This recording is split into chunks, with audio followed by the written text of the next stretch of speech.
भावना को और बढ़ाना अनिवार्य हो। की कीमतों का एक विषय हम सबके सामने है।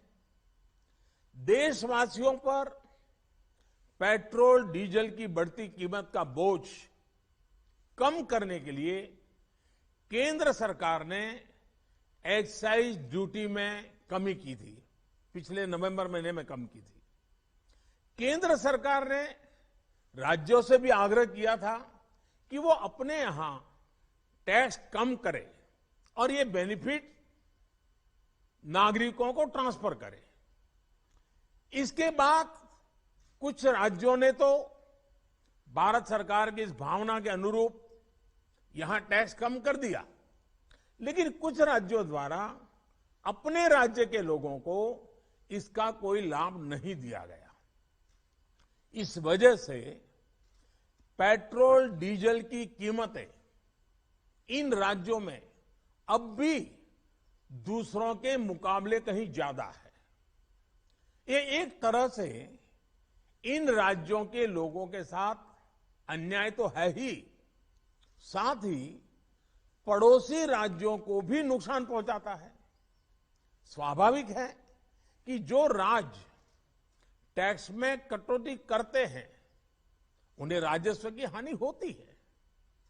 जैसे अगर कर्नाटका ने टैक्स में कटौती नहीं की होती तो उसे इन 6 महीनों में 5,000 करोड़ रुपए से ज्यादा का राजस्व मिलता।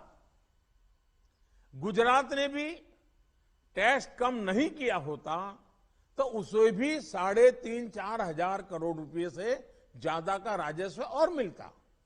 लेकिन ऐसे कुछ राज्यों ने अपने नागरिकों की भलाई के लिए, अपने नागरिकों को तकलीफ न हो इसलिए अपने वेट में, टैक्स में कमी की, पॉजिटिव कदम उठाए।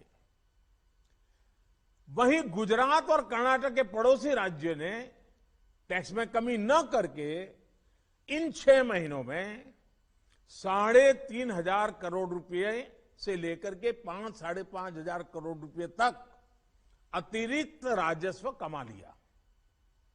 जैसा हम जानते हैं कि पिछले साल नवंबर महीने में वैट कम करने की बात की थी, सबको मैंने प्रार्थना की थी, लेकिन कई राज्य, मैं यहां किसी की आलोचना नहीं कर रहा हूं, मैं सिर्फ आपसे प्रार्थना कर रहा हूं, आपके राज्य के नागरिकों की भलाई के लिए प्रार्थना कर रहा हूं।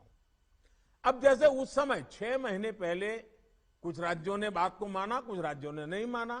अब कई राज्य जैसे महाराष्ट्र, पश्चिम बंगाल, तेलंगाना, आंध्र प्रदेश, तमिलनाडु, केरला, झारखंड, किसी न किसी कारण से उन्होंने इस बात को नहीं माना और उनके राज्य को, नागरिकों को बोझ कंटिन्यू रहा।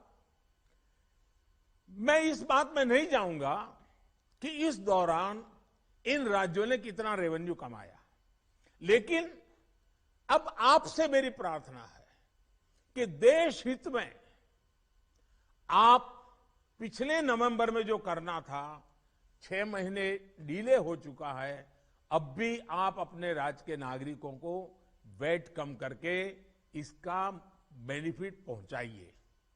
आप सब जानते हैं कि भारत सरकार के पास जो रेवेन्यू आता है उसका 42% तो राज्यों के ही पास चला जाता है।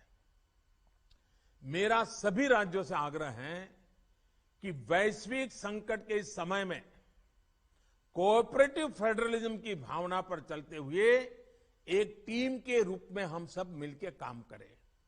अब मैं, कई विषय हैं, बारीकी में नहीं जा रहा हूं, जैसे फर्टिलाइजर। आज हम तो फर्टिलाइजर पर दुनिया